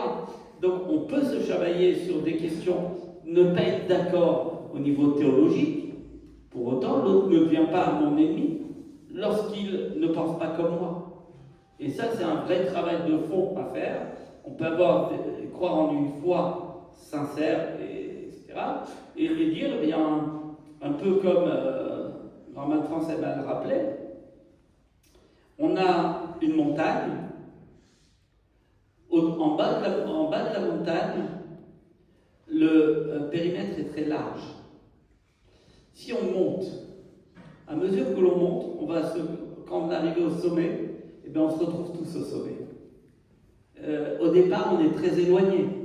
Et puis finalement, en s'élevant, on s'aperçoit peut-être de la proximité qui peut exister. Et je crois que c'est peut-être une idée. Vous disiez sur la partie juive, et je le dis tel que je le pense, j'ai toujours eu une franchise, quelquefois même qui peut déranger, mais je pense qu'aujourd'hui, dans les écoles juives, il faut qu'ils voient des prêtres, des imams aussi, mais il faut qu'ils voient, et ça, nous n'avons pas fait. J'en ai parlé avec la directrice générale des écoles de l'Alliance. Je crois qu'ils ont besoin de voir que des prêtres ne cherchent pas forcément à convertir tout le monde. Mais qui... Oui, tout à fait. Alors, c'est dur, après, il faut le comprendre. Après le 7 octobre, la tendance la plus facile, c'est de s'enfermer, de se ghettoiser. Et je crois au contraire qu'il faut décloisonner la chose, parce que c'est tellement simple de mettre des murs, mais c'est tellement beau d'arriver à enlever ces murs.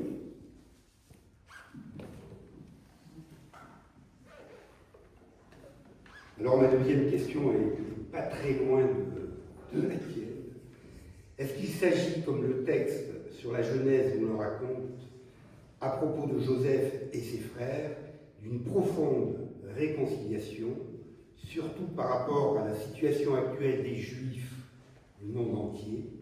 Est-ce la fin de cet antisémitisme multimillénaire? Et pourquoi on n'en fait pas une affaire d'État, si j'ose le dire comme ça?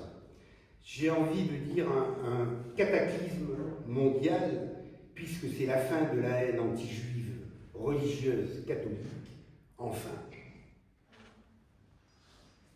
Alors, je vais peut-être vous décevoir, mais ce n'est pas la fin. Dans les textes, c'est la fin. Pour autant, raconter une petite anecdote. J'arrive 97 comme rabbin du Raincy. Le prêtre, formidable, le prêtre Père Fali, se rencontre, me dit: est-ce que tu acceptes de faire une interview dans le Messager, qui est le journal local paroissial? Je dis: avec plaisir. Et puis, après, c'était 97, c'est un acte fort aussi, je ne l'ai pas mentionné tout, mais 97, septembre 97, c'est la déclaration de repentance de l'Église catholique de France, des évêques de France, avec à Drancy, Monseigneur Olivier de Béranger, que vous avez reçu, qui était formidable, et dont je me rappelais à mémoire. Olivier de Béranger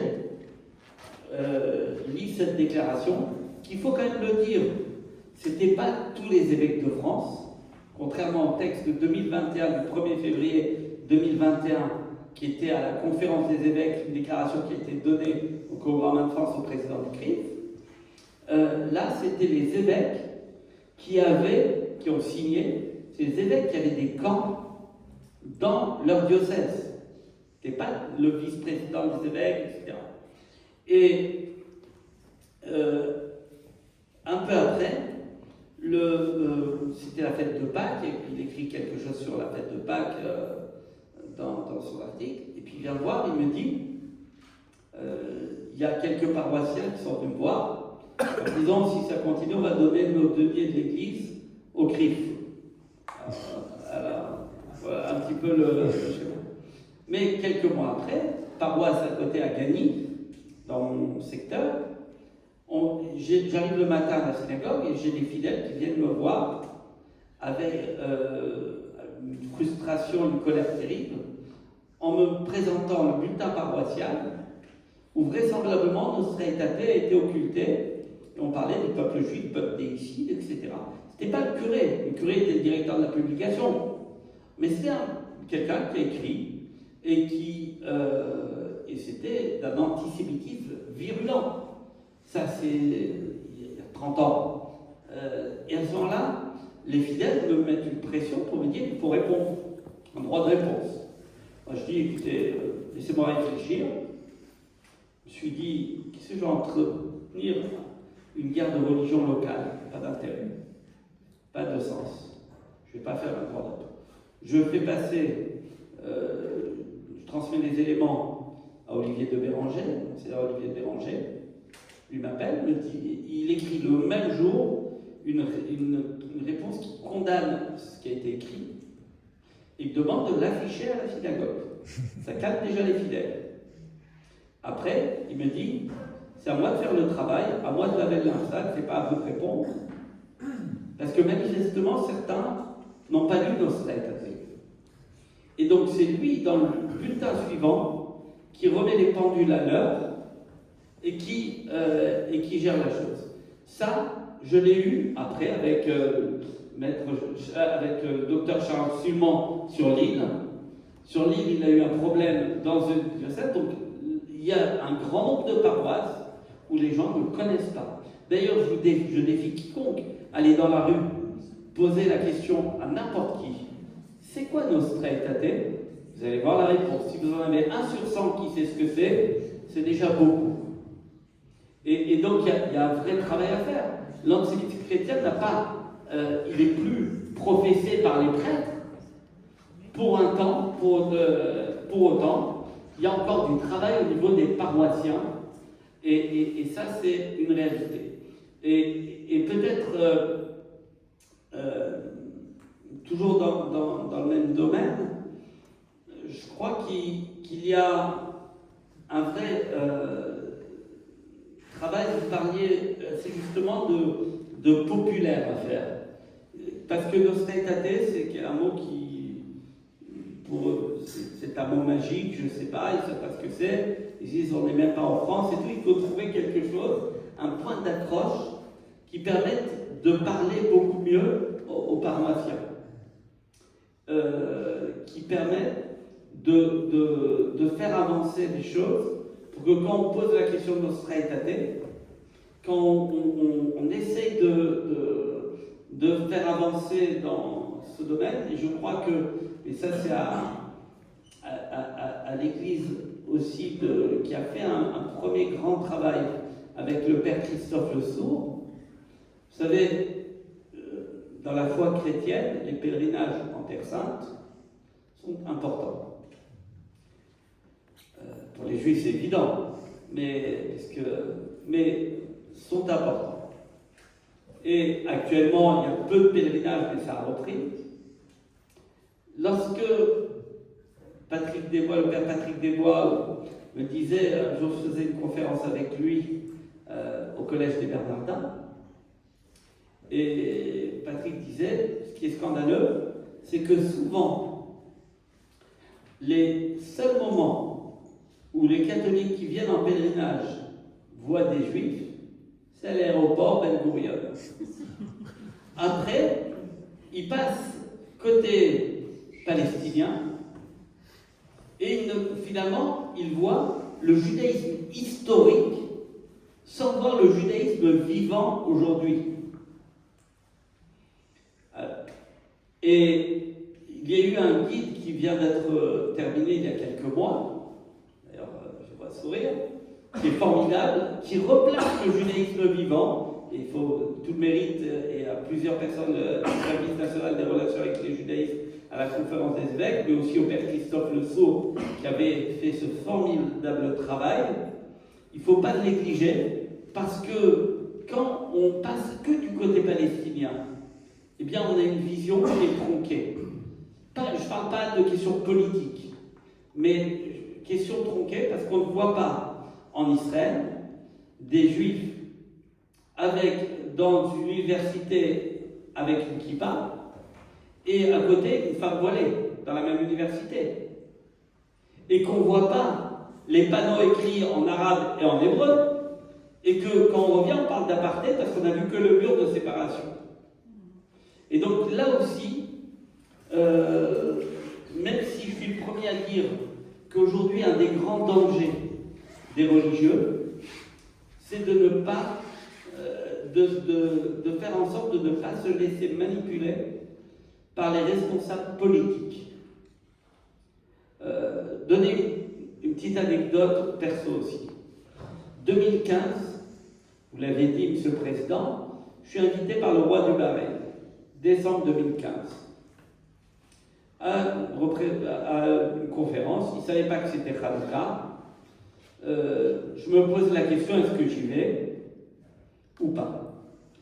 Certains m'ont énormément critiqué, me disant, pourquoi vous allez dans un pays où les Israéliens n'ont pas le droit d'aller? J'entends. Il se trouve que je ne suis pas israélien. J'aime beaucoup Israël, mais je ne suis pas de nationalité israélienne. Moi, je regarde deux choses. Les implications politiques sont des accords politiques et ils doivent le rester comme tels.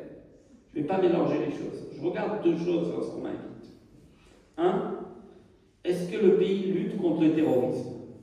Deux, est-ce que ce pays a une communauté juive, même petite, et la protège et la respecte?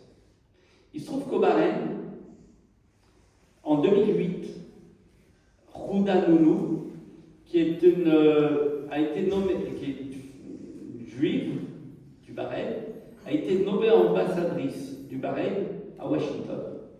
2008, une femme juive, imaginez. J'estimais que c'était un beau geste. Si le roi m'invite, le Bahreïn luttait contre le terrorisme, et il y avait une petite communauté de 36 juifs, une synagogue qui était fermée, et j'ai décidé d'y aller. Alors, on m'a critiqué, j'assume. Le seul problème, c'est qu'en 2020, quand il y a eu les accords d'Abraham, les mêmes qui m'ont critiqué, je me souviens, je suis appelé ce mois d'août, j'étais en chemisette à Paris, j'ai une télé qui m'appelle, c'était i24, pour me dire on vous veut juste après le discours de Netanyahou à la télé en direct, où il va annoncer les accords d'Abraham. Parce que pour nous, vous êtes un héros d'y être allé alors que personne n'y allait. Donc, j'ai tout simplement pas été manipulé par de la politique. Et je crois que les religieux doivent revenir aux fondamentaux. Et ça peut changer les choses. Lorsque je suis allé en Arabie Saoudite, vous ne connaissez pas beaucoup de rabbins qui sont allés en Arabie Saoudite. Je suis allé invité par le Cheikh Al-Issa, qui est le secrétaire général de la Ligue islamique mondiale, une des plus hautes autorités sunnites. D'ailleurs, c'était amusant, j'étais dans l'avion Saudi Airlines. Je suis dans l'avion et avant d'atterrir à Riyad, j'ai un homme d'affaires qui vient vers moi et qui me dit ça doit être la première fois que vous allez à Riyad. Je dis oui, pourquoi? Il dit parce que, vous comprenez, je vous vois avec une kippa. Il faut savoir que les signes religieux musulmans sont autorisés, bien sûr. Les signes étrangers ne sont pas autorisés. Et on voulait pas, et je ne voulais pas, moi je suis un homme d'affaires, je travaille avec toutes les religions. Je dis ok, c'est très gentil, ça me touche beaucoup, vous pouvez prévenir. Le numéro 2 de la Ligue islamique mondiale vient m'accueillir à l'avion, et il bloque un peu tout le monde pour qu'il ne sorte pas avant moi. Je marche un petit peu, puis je lui dis j'ai quelque chose, j'ai oublié quelque chose. Elle me dit quoi, dans l'avion? Je dis non, pas dans l'avion, restez là. Je le connaissais, hein, parce qu'on avait reçu le chef Al-Issa, on l'avait reçu à la grande synagogue de Paris.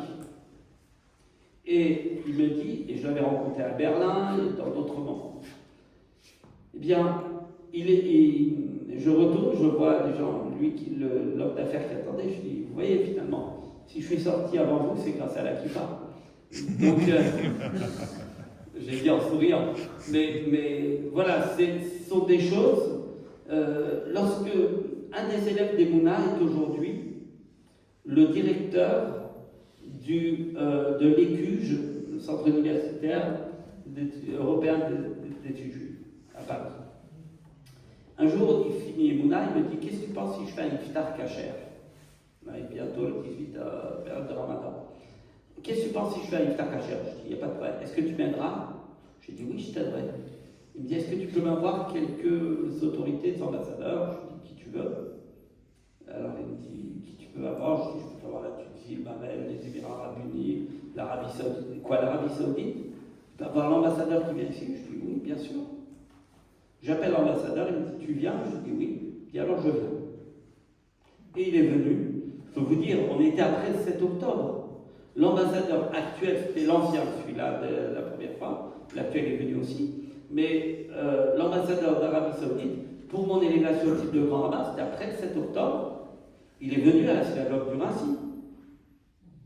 Ça veut, et là, il y a 2 semaines, j'étais chez lui, 2-3 semaines, il m'a invité, non, c'est un peu plus, c'était Hanouka, mois de décembre, il m'invite là-bas, il me dit la journée de la solidarité internationale, et il parle devant tous les ambassadeurs des pays arabes qui sont présents, il dit je souhaitais Hanouka, bonne fête de Hanouka, là j'étais seul avec les pas, à nos frères, et je veux parler de l'assassinat terroriste qui a été effectué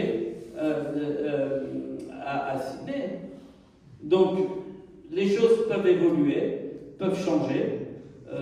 Mariage de ma fille, l'ambassadeur des États-Unis était venu avec une kippa, sans que je lui demande de mettre la kippa. Donc, c'est des choses qui ne pouvaient peut-être pas se voir. Et là encore, je vous dis, il faut avoir des fois le courage de ne pas aller dans le courant qui est majoritaire. Si on veut bouger les choses, je pense qu'il faut avoir un minimum de courage. Je ne dis pas d'aller au feu, mais de prendre des initiatives et de ne pas rester. Ça, c'est jamais fait, alors on ne peut jamais faire.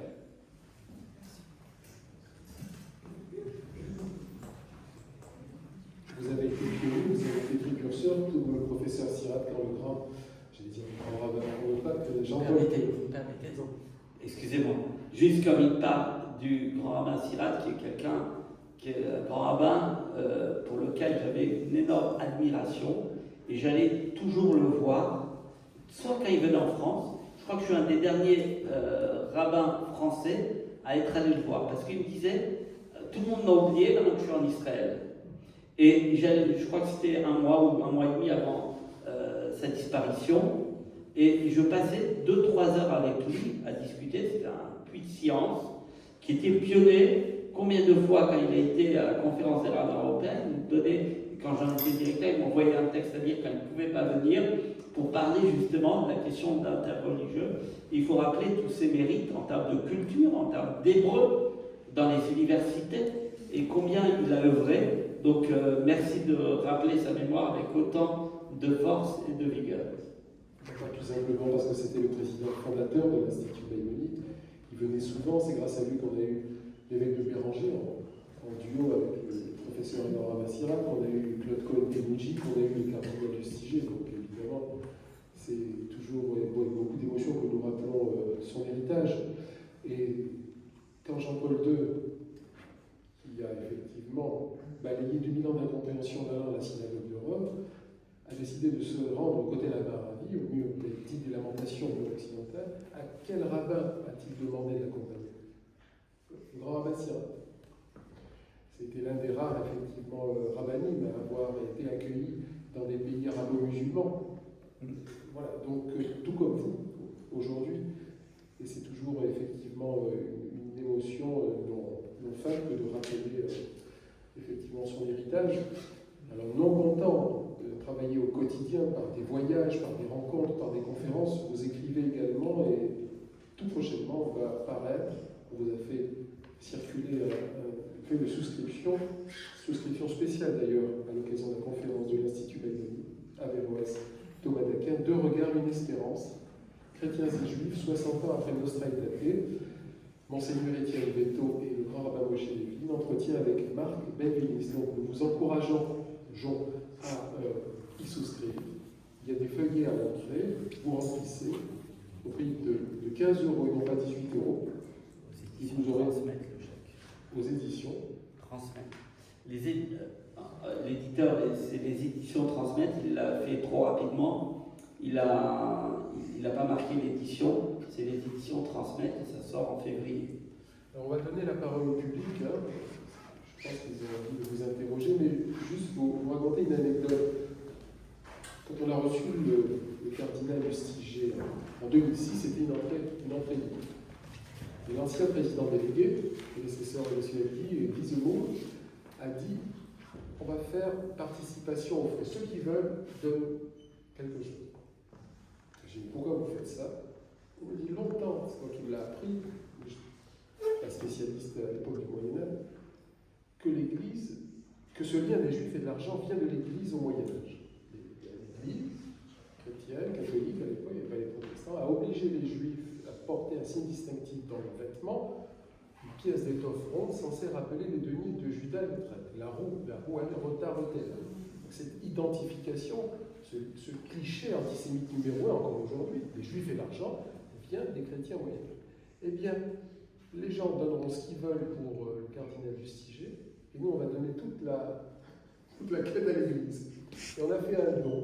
Vous imaginez combien il y avait de monde pour le cardinal Justiger, il y avait 1000 personnes à l'opéra. On a donné toute la recette à l'Église catholique de Montpellier. Bravo. Bravo. J'avais un peu fait pareil, ça va me faire sourire. J'ai enseigné 3 ans, après ça devenait trop compliqué, au collège des Bernardins. Et quand on m'a demandé les papiers pour me salarier, j'ai dit je ne veux pas être payé, je le fais bénévolement. Il m'a dit mais pourquoi pas? J'ai dit comme ça, on arrêtera de parler de charité chrétienne, on parlera de charité juive.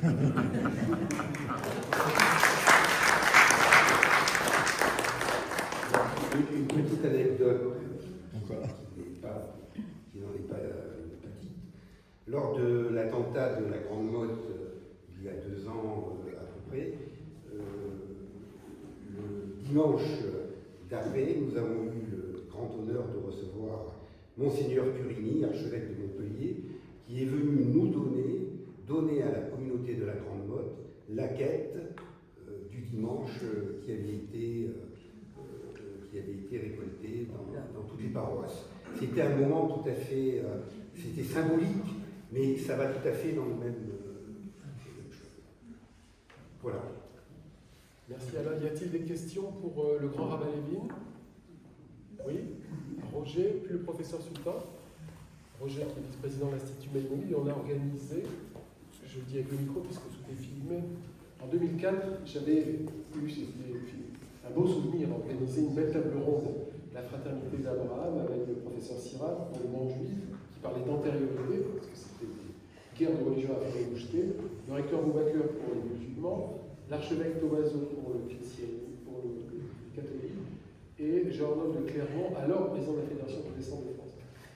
Et il y a 2 ans, Roger a rejoué cette partition, et on a, le rôle de Sirac, c'était Corsia, etc. Alors, Roger. Merci.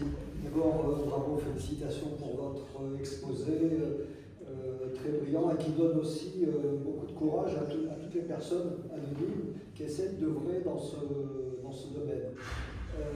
Alors, je voulais d'abord juste vous livrer un témoignage et après j'aurai une question. Témoignage qui va apporter de l'eau à votre moulin.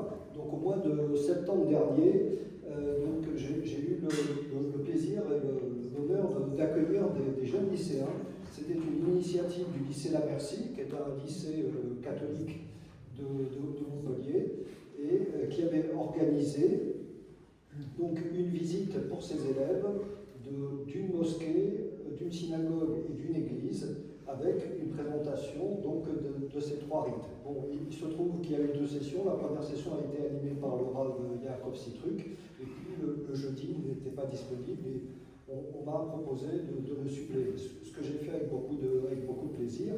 Et ça a été l'occasion d'un dialogue direct avec des élèves de toute confession, parce que même si c'est un lycée catholique, il y a effectivement des élèves qui étaient chrétiens, mais également des élèves musulmans, des élèves juifs, et ça donnait l'occasion effectivement à un dialogue extrêmement riche. Donc ça, effectivement, ça conforte votre idée qu'il faut faire des choses concrètes, et particulièrement à destination des jeunes, avant que les esprits ne soient déjà trop formés. Et il faut le faire, comme vous l'avez dit, ça s'inscrivait dans une démarche pédagogique, donc il y avait eu une préparation avant, et bien sûr un suivi après. Voilà. Et d'ailleurs, cette initiative m'a beaucoup marqué, et bon, comme j'ai eu l'occasion aussi de travailler sur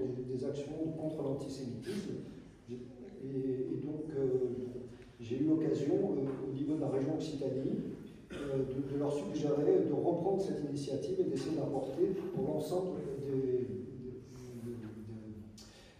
des lycées qui soient publics également. Voilà.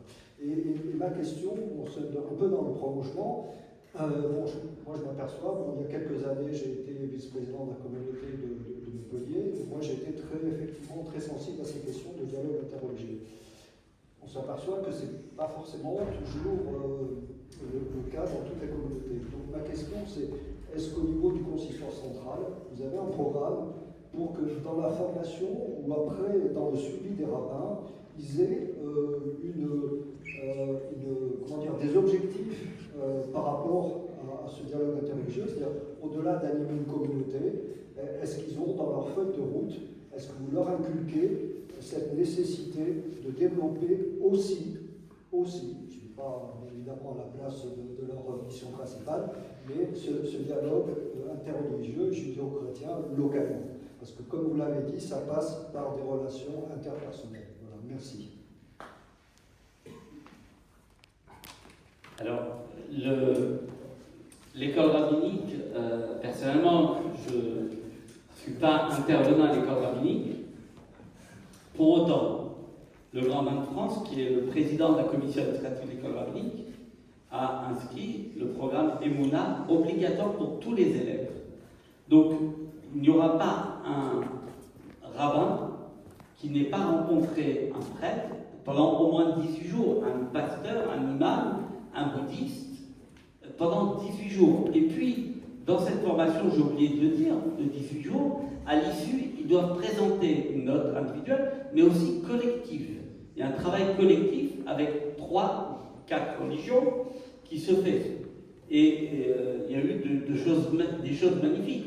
Pour vous donner simplement une idée, la première promo, ils ont écrit un livre sur liberté, égalité, fraternité dans les religions. Et le livre a été préfacé par le Premier ministre. Voilà, donc c'était Édouard Philippe à l'époque. Voilà, donc il y a des choses concrètes. On a... alors, ça c'est pour la partie toutes les religions, pas uniquement catholiques. Mais ce que je disais tout à l'heure, que Louis-Marie Coudray vient chaque année à l'école rabbinique, ça permet aussi d'avoir cela. Donc c'est une dynamique qui a commencé il y a quelques années, qui n'était pas là avant, mais qui commence à produire ses fruits. Moi je le vois avec d'anciens élèves qui me laissent des messages. Grâce à vous, j'ai rencontré un ami qui était le père, etc. Et puis aujourd'hui, on est dans la même région, c'est à Strasbourg. On a pu organiser, il m'envoie un article dans la presse d'une grande conférence qui s'est organisée avec plus de 100 personnes, et ça donne des fruits. Donc, après, de manière formelle, il n'y a pas d'examen à l'école rabbinique sur les autres religions. Déjà, il y a des examens sur le judaïsme, c'est déjà beaucoup. Mais peut-être qu'un jour, pourquoi pas. Mais en tout cas, a priori, tous ceux qui sortent d'école rabbinique, qui ont passé le cap Emouna, ils ont déjà une bonne assise, parce que je parle des 18 jours de cours, parce qu'il faut ajouter que les 18 jours de cours se passent certains à Sciences Po, mais d'autre part que chacun des sites religieux reçoit. C'est-à-dire que chacun aura été dans chacun des lieux de culte sur une journée au moins, voire 2 journées. Donc c'est quelque chose qui peut permettre une évolution sensible. Qui part, certes, c'est du top-down, parce que c'est les responsables religieux, et que maintenant, je pense que notre challenge, c'est plutôt du bottom-up, de partir de la base, que les gens se fassent connaissance mutuellement aussi, et pas que les responsables religieux. Merci, monsieur le professeur Sultan. Merci. Monsieur le grand rabbin, permettez-moi simplement, avant de poser des questions, Plus près. vous savez combien les Français sont sensibles à votre engagement, votre combat, votre énergie. inépuisable pour le judaïsme et pour l'amitié judéo-chrétienne. Si vous me le permettez, j'ai deux questions, une spécifique et une plus générale. Certains ont été surpris de voir la réactivité du pape devant la mort des 40 adolescents, qui était une situation indescriptible de Crans-Montana, alors même qu'après les attentats du 7 octobre, on n'a pas perçu une solidarité particulièrement importante du Vatican. Est-ce que vous pensez que les fake news, la désinformation, un certain manichéisme oppresseur-oppressé ait pu ébranler le socle des amitiés judéo-chrétiennes? C'est ma première question. Et ma deuxième question, j'ai lu récemment à plusieurs reprises que pour certains remettaient en cause les bases judéo-chrétiennes de l'Europe, ce qui me paraît extrêmement préoccupant. De l'Europe, de la construction européenne, l'histoire judéo-chrétienne de l'Europe. Est-ce que vous pensez que c'est un risque que certains mouvements ou certains individus puissent être suffisamment puissants pour le remettre en cause? Merci. Merci, monsieur le professeur.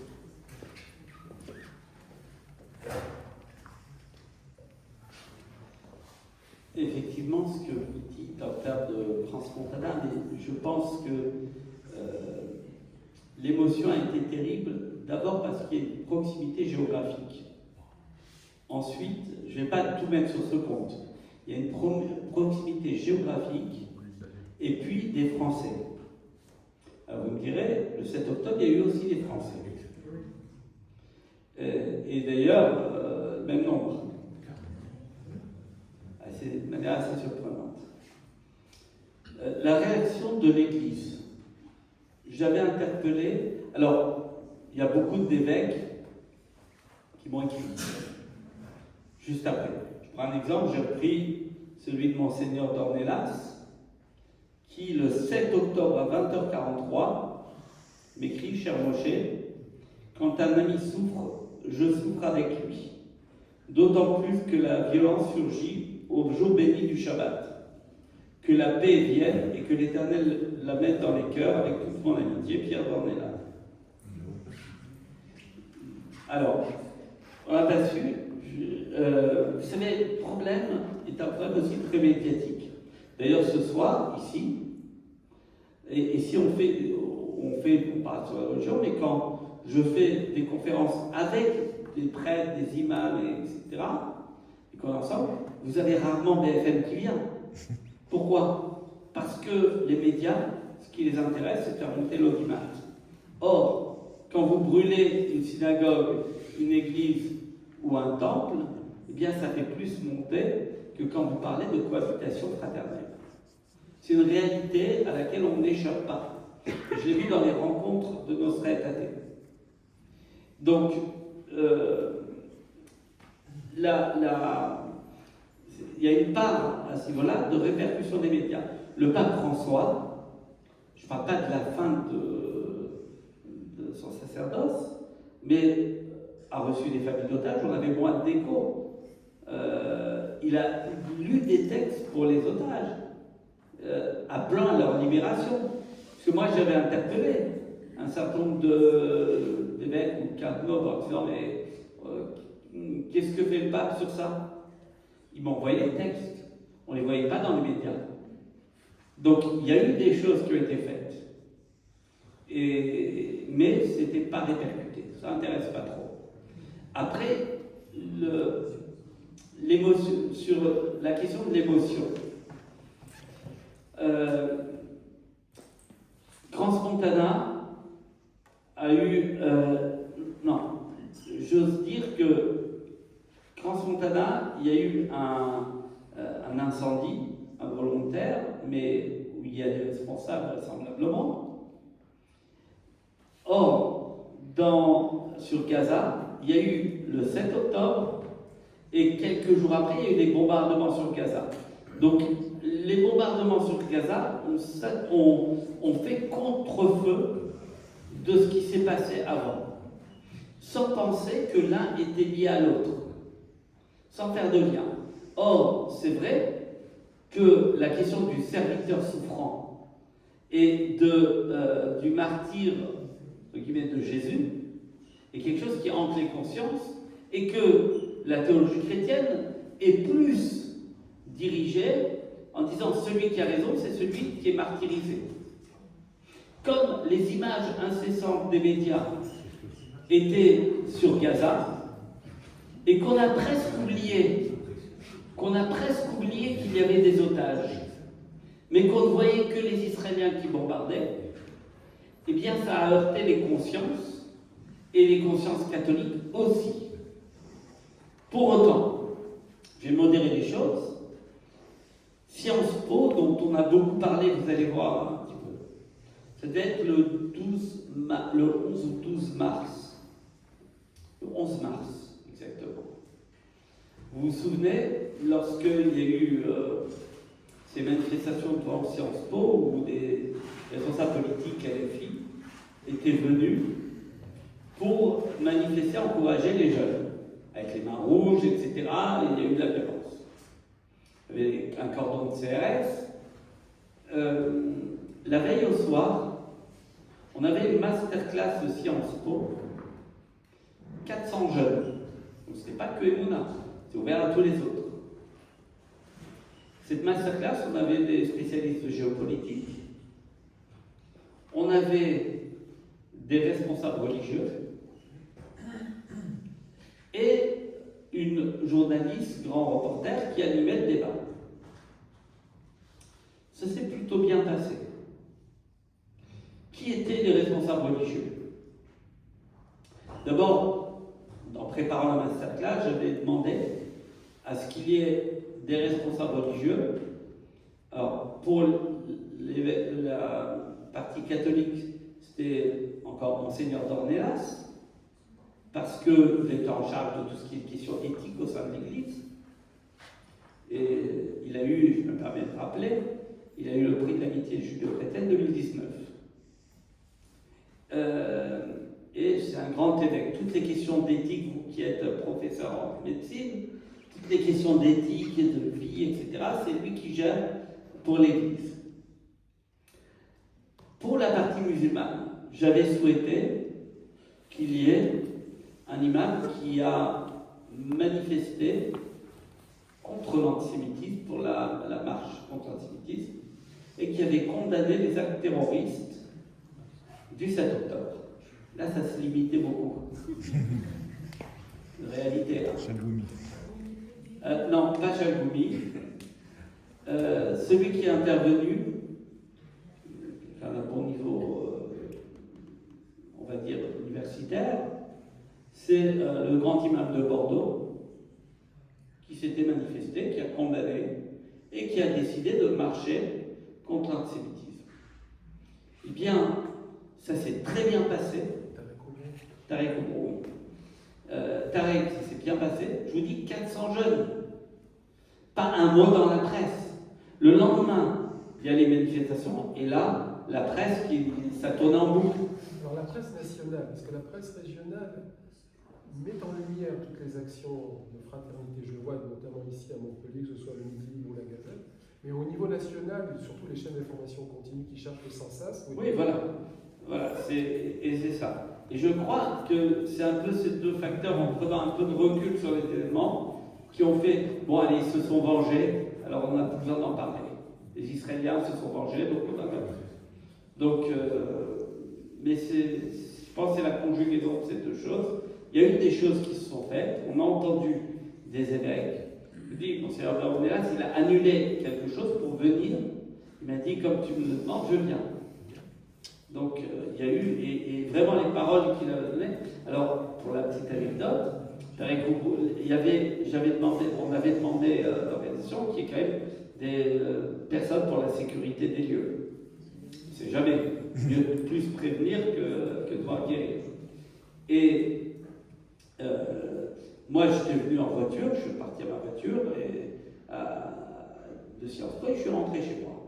Mais par contre, Tarek Oubrou, la sécurité l'a raccompagné au métro. Donc lui était plus menacé que moi dans ce moment-là. Mais il a dit les choses clairement. Et les étudiants qui étaient présents étaient les mêmes qui ont manifesté le lendemain pour certains. Et le lendemain, un des professeurs de Sciences Po m'a appelé pour me dire qu'il passait, vous vous souvenez, que l'amphithéâtre avait été baptisé amphithéâtre Gaza. Eh bien, l'amphithéâtre Boutouni, le professeur me raconte qu'il est rentré, qu'il a vu les mêmes têtes qui étaient la veille, qui sont tenues à carreau. Pourquoi? Parce que le responsable musulman a cadré les choses. Alors que le lendemain, c'était les politiques qui ont accentué la volonté de violence. Ça montre bien la responsabilité des religieux. Voilà, chers amis, on va en rester là. On va vous remercier pour votre présence. On se retrouve.